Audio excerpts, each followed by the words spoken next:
Mein Werdegang zur Professur ist durchaus bunt und auch ein bisschen verschlungen. Nach dem Abitur bin ich erstmal nach England gegangen und habe dort an einem Landwirtschaftscollege eine Ausbildung zum Pferdewirt gemacht, was ganz Praktisches. Und habe dort auch meine ersten Lehrerfahrungen sammeln dürfen als Reitlehrerin. Und bin dann zurückgekommen nach Deutschland, habe in Deutschland ein sozialwissenschaftliches Studium begonnen an der Uni in Münster, bin dann aber auch wieder nach Großbritannien gewechselt, habe da meinen Abschluss gemacht.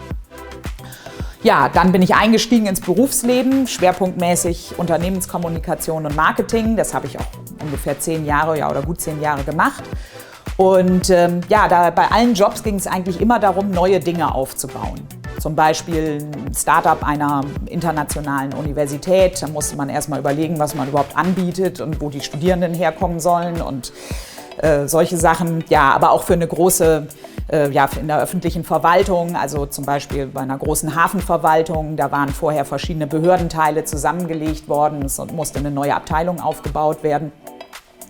Ich habe auch bei einer kleinen Kommunikationsagentur gearbeitet. Da hatten wir im Wesentlichen Kunden aus innovativen Branchen, ganz stark aus der Solarbranche. Das war gerade auch so die Hochphase.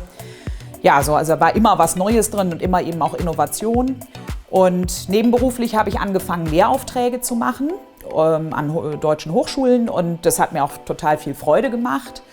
Und dann hat mich irgendwann eine Kollegin angesprochen und hat gesagt, Mensch, hast du schon mal überlegt, irgendwie so eine Hochschulprofessur oder so, könnte das nicht was sein für dich?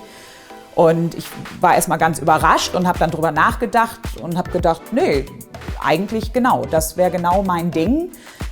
Aber ich war halt auch noch nicht promoviert. Man braucht ja eine abgeschlossene Promotion, Nachweis wissenschaftlicher Tätigkeit und Arbeit. Und habe dann gesucht, wie kann ich das machen, dass ich eben weiter berufstätig sein kann und trotzdem eben auch promovieren kann und auch in einem Bereich, der eben zu mir passt. Und habe dann mich entschieden, an der Uni in Utrecht im Bereich Innovation Studies eben zu promovieren und habe in Deutschland aber eben weitergearbeitet an Hochschulen als wissenschaftliche Mitarbeiterin und auch in Forschungsprojekten. Die Promotion hat auch recht lange gedauert. Das ist, wenn das nebenberuflich läuft, ist das so. Es ist ein relativ dickes Brett, was man ja auch im Wesentlichen abends und am Wochenende dann betreibt.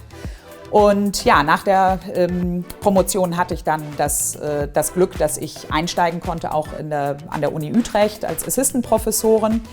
Aber was mir dann doch gefehlt hat, war eben doch der Praxisbezug auch. Und dass ich eben doch gerne auch wissenschaftliche und Lehrtätigkeit stärker noch mit der Praxis verbinden möchte.